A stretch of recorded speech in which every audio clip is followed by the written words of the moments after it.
100% જમા થાય, કેમ નહીં? પણ દિલથી કરીએ તો.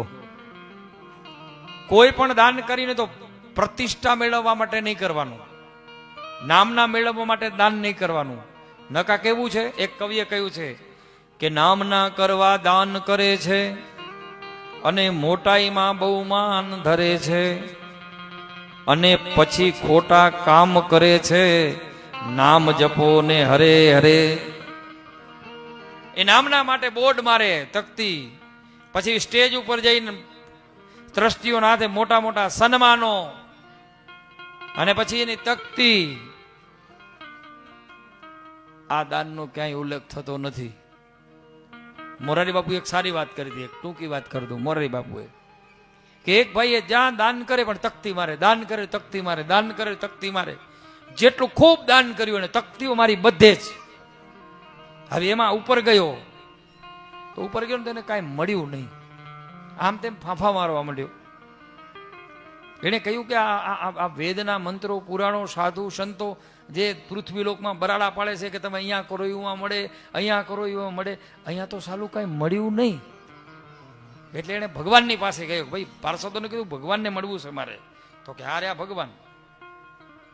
ભગવાને કે તમે તો અન્યાય બહુ કર્યો. કેમ? તો કે મેં પૃથ્વી લોકમાં જ્યારથી મારે પાસે પૈસો આવ્યો ત્યારથી મેં દી ઉગેન દાન કર્યું છે. એ કે હા, તો મને અહીંયા મળ્યું કેમ નહીં? તો મળ્યું છે ને, મળ્યું છે, મળ્યું છે. ભગવાન કે 100% મળે. ક્યાં? ભગવાને પાર્ષદને કીધું કે આને દાન કર્યું બતાવો, જાઓ. અને પાર્ષદ લઈ ગયો અને આમ કરીને આમ પડદો ખોલ્યો ને તો આ ખૂણેથી આ ખૂણો સુધી નકરી તકતીઓ દેખાણી.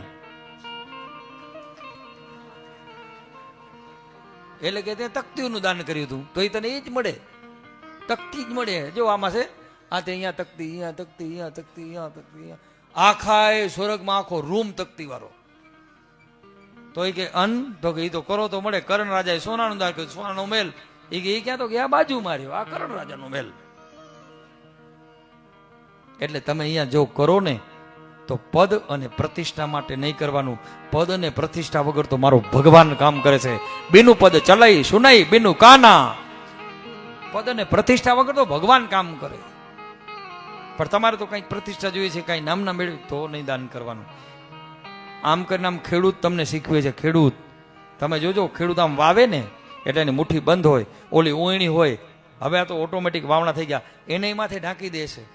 આમ ઓયણીમાં ઓરતો જાય, સાતેડું વાલ્યું જાય, એ દાણા પડે. એ દાણા તમે પાછળ જોજો, દાણો દેખાશે નહીં, દબાઈ જશે અને એ ગુપ્ત થાય છે ને તો ઉગે છે. બાકી બારે દાણા પડ્યા એ ઉગતા નથી. એમ ગુપ્ત કરે છે, એને મળે છે.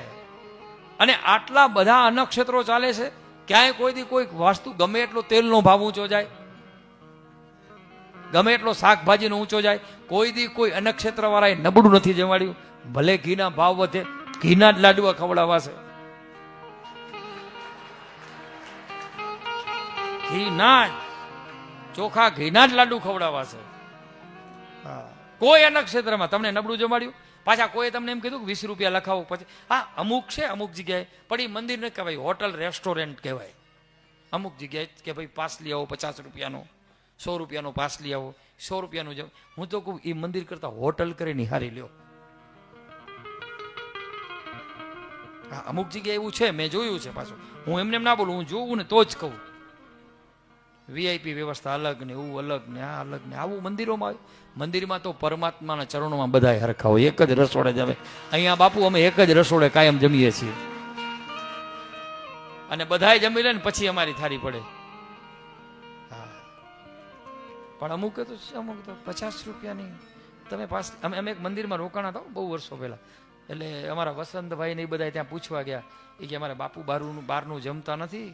તો એ કે વાંધો નહીં, તમે રોકાઈ જાઓ, રૂમનું આટલું ચાર્જીસ છે, અને એક થાળીના તમારે 100 રૂપિયા, 120 રૂપિયા આપવા પડશે.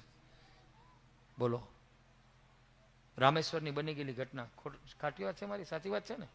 વસંતભાઈ કે કાંઈ વાંધો નહીં, અમે આપી દઈશું. એ કે તમે લો, બસ આવું છે. પાછા મંદિરો મોટા મોટા, એમ થાય ઓ આ તો જબરા મંદિર ભાઈ, આમાં તો ખરબો રૂપિયા નાખ્યા. પણ હું તો કોઈ ખરબો રૂપિયાના મંદિર ન નાખ્યા. એમાં 2-5 કરોડની એફડી કરી નાખી હોય હનુમાનધામની ઘોડે, કે આ રસોડા માટે કોઈ દી માંગવું ન પડે તો એ હાલ્યા કરત.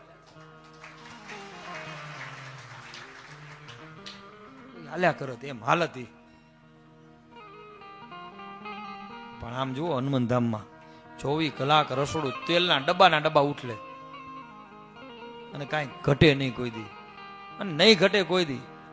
કેમ કે આ મારો બાપ હનુમાનજી હાજરા હાજુર હનુમાન ધામમાં બેઠો છે.